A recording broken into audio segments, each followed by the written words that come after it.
അപ്പോൾ മറ്റൊരു വ്ളോഗിലേക്ക് സ്വാഗതം. വീണ്ടും ഒരു പള്ളിപ്പണി ചെയ്യാനുള്ളൊരു സാധനം കിട്ടിയിട്ടുണ്ട്. അന്നേരം കാഴ്ച അതിൻ്റെ ഡീറ്റെയിൽസും കാര്യങ്ങളെല്ലാം. അന്നേരം ഇതും ഒരു ഇൻട്രസ്റ്റാണ് കേട്ടോ. ഇൻട്രസ്റ്റ് കൊണ്ടാണ് വലിയ ലാഭമൊന്നും കിട്ടലില്ല. നിങ്ങൾ വിചാരിക്കുന്നത് വലിയ ലാഭം കിട്ടുമെന്ന്. സംഭവം പണിയെല്ലാം ചെയ്ത് കഴിയുമ്പോൾ വലിയ ലാഭമൊന്നും കിട്ടലില്ല. അന്നേരം നമുക്ക് നേരെ സാധനം കാണിക്കാം. അപ്പോൾ ഇതാ ഇവിടെ ഒരു വണ്ടി കിടക്കുന്നുണ്ട്. ഏതാ വണ്ടിയെന്ന് നിങ്ങൾക്ക് എന്തായാലും ഈ നോട്ടത്തിൽ പറയാൻ അറിയില്ല.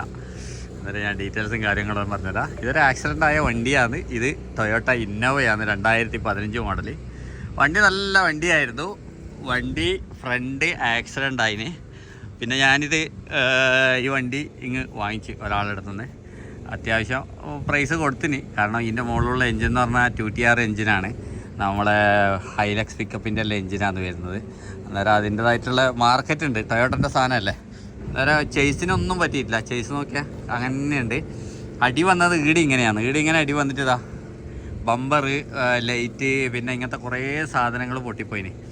അന്നേരം എൻജിന് നമ്മളെ ഇത് വാട്ടർ പമ്പിൻ്റെ ഈ കവറിൻ്റെ ഇടിയും ടൈമിങ് കവറിൻ്റെ ഇടിയും ഒരു ചെറിയ ക്രാക്ക് വന്നിന്. ഇത് മാറ്റണം. ഈ ടൈമിങ് കവർ മാറ്റണം. കംപ്രസർ ഫിറ്റ് ചെയ്യുന്ന ഇതൊന്ന് മാറ്റണം. അതെല്ലാം മാറ്റണം. പിന്നെ ഇതിൻ്റെ എല്ലാം കൊട്ടേഷൻ എടുത്തിട്ടുണ്ട്.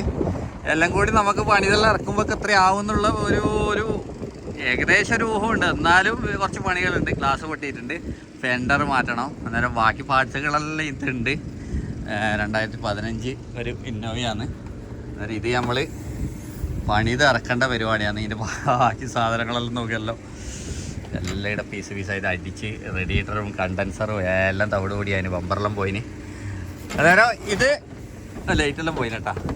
ഞാൻ വിചാരിക്കുന്നത് ഇത് മിക്കവാറും കൊട്ടേഷൻ എടുത്തിട്ട് നേരെ മുംബൈയിലേക്ക് വണ്ടി കയറേണ്ടി വരും. മുംബൈയിൽ പോയിട്ട് എല്ലാ സാധനങ്ങളെല്ലാം എടുത്തിട്ട് വരേണ്ടി വരും. എയർ ബാഗ് പുറത്ത് വന്നിട്ട് 2 അന്നേരം കൊട്ടേഷൻ എടുത്തിട്ട് മുംബൈയിലെങ്ങാറ്റം പോകേണ്ടി വരും. മുംബൈയിൽ പോയിട്ട് കറങ്ങിയിട്ട് വരാമെന്ന് വിചാരിക്കുന്നു.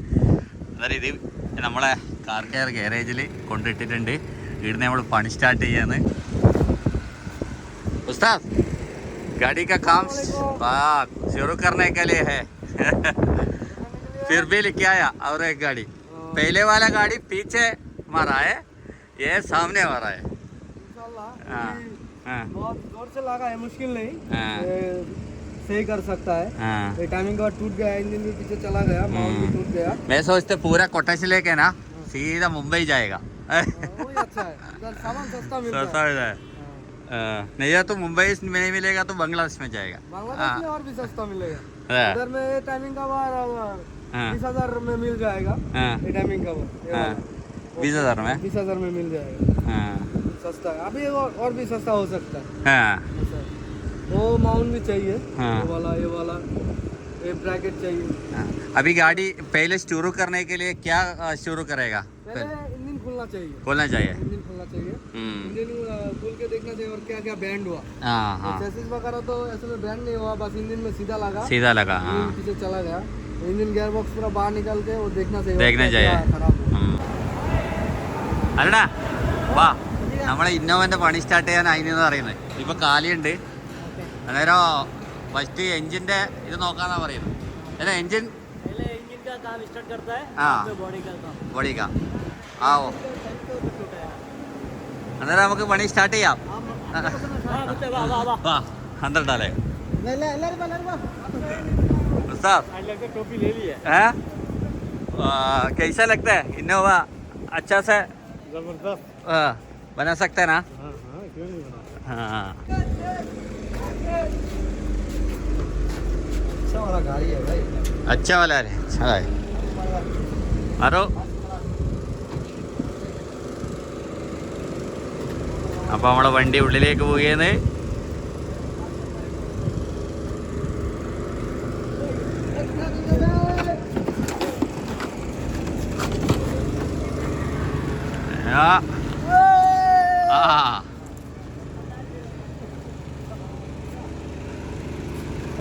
जाने दे दो.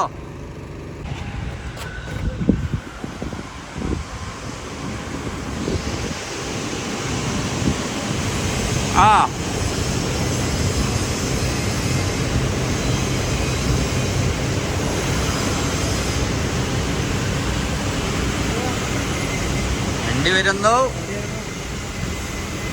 എവിടെയായിരുന്നു? എവിടെയാ മാമ മോനോട് ചോദിക്കും.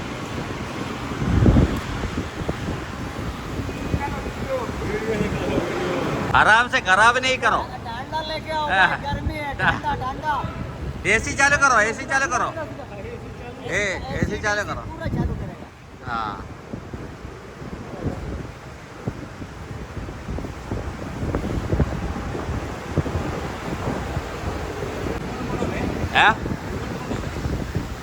അപ്പോൾ നമ്മളെ ഷാനാസ് കേടി ഉണ്ട്. ഷാനാസ് കാ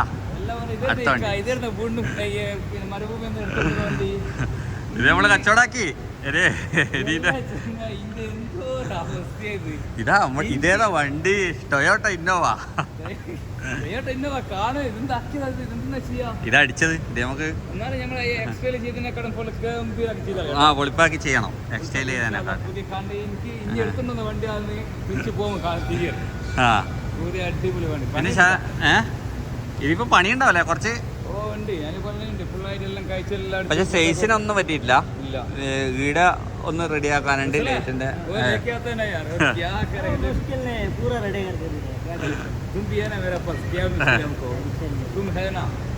इंजन इसका अंदर रख के खोलेगा नहीं खोल के देगा? इधर रख के खोल सकते तो इधर से खोलेगा. कवर चेंज करेगा ना. हाँ पूरा खोलने की जरूरत नहीं है तो बस इधर पे थोड़ा ആ ഒരു ക്രാക്ക് ഉണ്ട് അതുകൊണ്ടാണ്. ഷനാസ്ക പിന്നെ നമ്മളെ കസ്റ്റമർ ഇഷ്ടം പോലെ ഇവിടെ വരും. ഇപ്പൊ എല്ലാരും പറയുന്നത് എന്റെ ഗാരേജ് എന്നാ പറയുന്നത്. എന്നോട് ചോദിക്കുന്നത് നിന്റെ ഗാരേജ് ആണോ? ഞാൻ പറഞ്ഞില്ല. അല്ല ഞമ്മള് പറയുന്നത് ഇപ്പൊ നമ്മള് ചൂട് സമയത്ത് കൂടുതൽ ആൾക്കാർ വന്നു കഴിഞ്ഞാല് എഞ്ചിൻ തുറന്നിട്ടിട്ടാണ്. എന്നിട്ട് നമുക്കിപ്പോ നമ്മളെ കസ്റ്റമർക്ക് വേണ്ടിട്ട് എന്നാ നമുക്കൊരു ഓഫർ കൊടുക്കാൻ പറ്റാം ഹീറ്റ് ആകുന്നത് എന്തുകൊണ്ട്? ഞാൻ പറയുന്നത് പറഞ്ഞാൽ ഹീറ്റിന് മെയിൻ ആയിട്ട് പ്രശ്നം വരുന്ന ഈ റേഡിയേറ്റർ ഇതൊന്നും ചെക്ക് ചെയ്തിട്ടാ ആൾക്കാർ മെയിൻ ആയിട്ട് ബ്ലോക്ക് ചെയ്യുന്നില്ല. അതേപോലെ ഏറ്റവും കൂടുതൽ നമ്മൾ പച്ചവെള്ളം ഒഴിക്കും. പച്ചവെള്ളം ഒഴിക്കും. കൂളന്റ് ഒഴിക്കുന്നില്ല. ഏറ്റവും നല്ല കൂളന്റ് ഒഴിക്കണം. പച്ചവെള്ളം ഒഴിച്ചു കഴിഞ്ഞാൽ പിന്നെ ഒന്നാമതെന്ന് പറഞ്ഞാൽ ഒരാഴ്ചക്ക് ഇടക്ക് ഒരിക്കലെങ്കിലും റേഡിയേറ്ററിൽ കുറവുണ്ടോ ഇതെല്ലാം ചെക്ക് ചെയ്യണോ. ചൂട് സമയത്ത് ഒരു 2 ദിവസം കൂടുമ്പോൾ ഇപ്പം വരുന്ന ഇങ്ങനെ ഒരു മനസ്സിലൊരു കാര്യം വിചാരിക്കുന്നു. വരുന്നൊരു കസ്റ്റമർ ഇങ്ങനെ ഫുൾ ഭയങ്കര ചൂടല്ലേ, അങ്ങനെ വരുന്നവർക്ക് എന്തെങ്കിലും ഓഫറായിട്ട് കോംബോ ആയിട്ട് നമുക്ക് എന്താക്കാം, അതിൽ ചെക്ക് ചെയ്യുന്ന രീതിയിൽ എങ്ങനെ കൊടുക്കാൻ പറ്റും നമുക്ക്. നമുക്കിപ്പോൾ റേഡിയേറ്റർ ക്ലീനിങ് മെയിനായിട്ട് റേഡിയേറ്റർ ക്ലീനിങ് ചെയ്യേണ്ടത്. റേഡിയേറ്റർ ബ്ലോക്ക് നമുക്ക് തിരിയില്ല. റേഡിയേറ്റർ ക്ലീനിങ് പിന്നെ മൊത്തത്തിലൊരു ചെക്കിങ് കൂളന്റ് ഒഴിച്ചു കൊടുക്കുന്ന രീതിയിൽ ഒരു ഓഫർ നമ്മൾ ഇതിനോട് പറയുന്നുണ്ട്. അതിനൊന്നും പ്ലാൻ ചെയ്യുന്നത് കാരണം വെച്ചാൽ മാക്സിമം വരുന്ന വണ്ടിക്കാർ തീർക്കും. എല്ലാ വണ്ടിയും തീർത്ത് വെച്ച് കഴിഞ്ഞാൽ വണ്ടി ഹീറ്റ് ആന്ന് റെഡി പൈപ്പ് പൊട്ടുന്നേ, റെഡി ജാമായി, വണ്ടി ഓഫായി, നമുക്ക് ഫുൾ റെഡി കഴിച്ചപ്പോൾ റെഡി ഫുൾ കച്ചറ. ഈ ഒന്നാമത്തെ പൈപ്പ് വെള്ളം ഒഴിക്കുന്നത് റെഡി നമ്മുടെ കൂളന്റിന്റെ പരിപാടിയില്ല. സർവീസ് ഈ വെള്ളമൊഴിക്കുമ്പോൾ എന്താന്ന് പറഞ്ഞു കഴിഞ്ഞാൽ ഇതിൻ്റെ ഉള്ളിൽ പോയിട്ട് കച്ചറ മണ്ണ് ഇതാവും. അതിന്റെ അത് നമ്മൾ കാണൂല. മണ്ണിനെ കുടുങ്ങി നിന്നിട്ട് ബ്ലോക്ക് ആകുന്നതാ. പ്രത്യേകിച്ച് വണ്ടി ഹീറ്റ് ചൂടും ഈ ചൂടത്തും കൂടി ആകുമ്പോൾ അന്നേരം റേഡിയേറ്റർ ക്ലീനിങ്, കൂളന്റ് വെള്ളം ഒഴിക്കല് ഫ്രീ, പിന്നെ ഇതെല്ലാം കൂടി നമുക്ക് എത്ര ആഴ്ചക്ക് നമുക്ക് ചെയ്ത് കൊടുക്കാൻ പറ്റും. കോമ്പോ ഉണ്ടാക്കിയിട്ട് പറയും.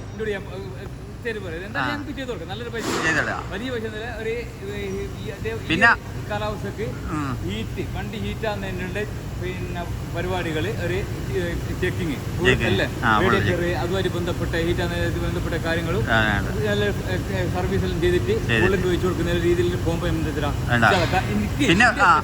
പിന്നെ എല്ലാരും പറയുന്നത് പറഞ്ഞു കഴിഞ്ഞാൽ പെയിന്റിന് കുറച്ച് പൈസ കൂടുതലാണ്.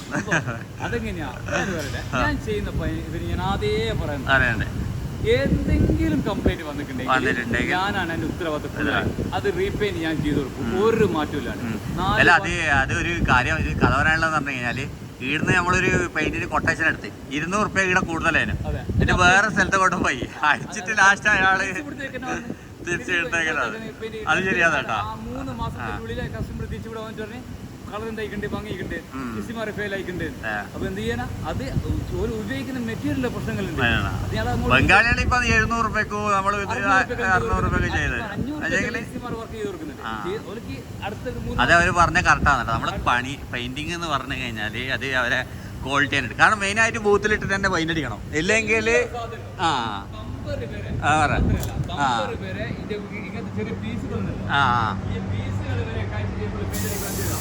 ഫൈനടിക്കണം. അതെ എന്തായാലും ഏതൊരു പീസ് ഇതാ ഈ സാധനം വരെ ഇങ്ങനത്തെ സാധനം വരെ ഞങ്ങൾ പുറത്തുനിന്ന് കൊണ്ടൊരു അല്ല മെയിനായിട്ട് ഞാൻ പറഞ്ഞത് ഈ ബൂത്തിൽ പെട്ട് പെയിന്റ് അടിച്ചിട്ടില്ലെങ്കിൽ പൊടി മാറിയിട്ട് മറ്റേ ടെസ്റ്റ് കയറും. അതിന്റെ ക്വാളിറ്റി അതിന്റെ അതൊരു മാറ്റം ഉണ്ടാവും. നമ്മൾ ചെറിയ ചിലപ്പോൾ 100 കൂടുതലുണ്ടാവും. ക്വാളിറ്റി നമ്മൾ കൃത്യമായിട്ട് കൊടുക്കുകയും ചെയ്യും. അത് നമുക്ക് വിശ്വാസം ജനങ്ങളെ കാഴ്ചയിൽ എന്താവാന്ന് വെച്ച് കഴിഞ്ഞാല് നമ്മള് ലാസ്റ്റ് പ്രൈസാ പറയാ, അതിൽ കുറെ കുറക്കാനൊന്നും ഉണ്ടാവില്ല. മാക്സിമം ഞാൻ പറയാതെ 1,500 പെയിന്റ് തരാൻ വേണ്ടിക്ക് പറഞ്ഞിട്ടുണ്ടെങ്കിൽ അത് 1,500. എനിക്ക് അതിന്റെ എനിക്ക് ആകെ നമ്മള് പെയിന്റിന് ഒരു പൈസ ഉണ്ട് തോന്നല്ലേ? മെറ്റീരിയൽസിന് നല്ലൊരു പേര് കാണിച്ചാൽ ഈ പെയിന്റ് അടിക്കുക. അതിന്റെ ഉള്ളിൽ വരുന്ന മെറ്റീരിയൽസ് ഏതാ ചെയ്യാന്ന് എന്നോട് പറയൂല. കാരണം എനിക്ക് ലാഭം ഉണ്ടാകുന്നത് മെറ്റീരിയൽസിന്റെ മുകളാണ്. അത് സെയിം ഞാൻ ഉപയോഗിക്കുന്ന സെയിം പെയിന്റ് സെയിം സാധനമാണ് ഞാൻ ഉണ്ടാക്കുന്നത് മെറ്റീരിയൽസ് ഉപയോഗിക്കുന്നത്. അതുകൊണ്ട് ഇന്ന് വരെ എനിക്ക് പെയിന്റ് നമ്മളൊരു കംപ്ലൈന്റ് ഈ നിമിഷം വരെ ഒരു കസ്റ്റമറിനോട് കംപ്ലൈന്റ് പറഞ്ഞില്ല. അതിനാണ് ഏറ്റവും വലിയ ആ കാര്യത്തിൽ. ഇനി അതുപോലെ കംപ്ലൈന്റ് ഉണ്ടെങ്കിൽ നമ്മള് ചെയ്ത് കൊടുക്കും. അതിൽ 100% ഒരു ടെൻഷനും വേണ്ട. നിങ്ങൾ കൊണ്ടുതരുമോ അതിനടിച്ച പെയിന്റാ ഒന്നുമില്ല. അപ്പൊ നമ്മളെ വണ്ടി ഇനി പണി സ്റ്റാർട്ട് ചെയ്യാൻ പോയെന്ന് വണ്ടി ഇറക്കലാന്ന് പരിപാടി. അന്നേരം നമ്മൾ സമയം ഉള്ളവരെ നോക്കി നല്ല നിറാംസം ഇതിന്റെ സാധനങ്ങളെല്ലാം ഒപ്പിച്ച് പണിയെടുത്ത് തുടങ്ങണം. പിന്നെ സെറ്റാക്കി ലുക്ക് മാറണം. ഇതിന്റെ കിറ്റ് കിട്ടുമെന്ന് ഞാൻ തപ്പിയാണ്. ഇതിന് വേറൊരു കിറ്റ് കയറ്റാനുണ്ട്. നമ്മളെ ഇന്നോവന്റെ പുതിയ മോഡൽ കിറ്റ്. പക്ഷെ അത് ഇന്ത്യയിലെല്ലാം ഉണ്ട്. പക്ഷെ ഈടാ ബോംബെ പോയാലോ? പക്ഷെ ബോംബെ പോയി കൊണ്ടുവരാൻ കഴിയുമോ? എങ്ങനെയാ കൊണ്ടുവരാ? പാർസലാക്കാം മറ്റേ ഇങ്ങോട്ട്. അങ്ങനെ ഒന്ന് ചിന്തിക്കണം. അങ്ങനെ ഒന്ന് ചിന്തിക്കണം. അപ്പോൾ ഇനി നമ്മൾ പണിയുടെ സ്റ്റാർട്ടിങ് ആണ്. തിരക്കില്ല, നമ്മൾ സമാധാനത്തിലെ പണിയെടുക്കുക. അന്നേരം അടുത്ത വീഡിയോയിലെല്ലാം അടുത്ത വീഡിയോയിൽ തീർച്ചയായിട്ടും ഈ വീഡിയോയിൽ നമുക്ക് മറ്റേ ഓഫർ കൊടുക്കാൻ പറ്റുമോ? ഒന്ന് ആലോചിക്കണം. എന്നാലും അടുത്ത വീഡിയോയിൽ തീർച്ചയായിട്ടും നമ്മളെ ആ ഒരു കോംബോ ഓഫർ നമ്മൾ സെറ്റാക്കി തരും എന്തായാലും. കാരണം നമ്മുടെ വണ്ടികൾ ഇഷ്ടംപോലെ കസ്റ്റമറുകൾ വരുന്നതാണ്. അന്നേരം തീർച്ചയായിട്ടും അവർക്ക് വേണ്ടിയിട്ട് നമ്മളൊരു കോംബോ ഓഫർ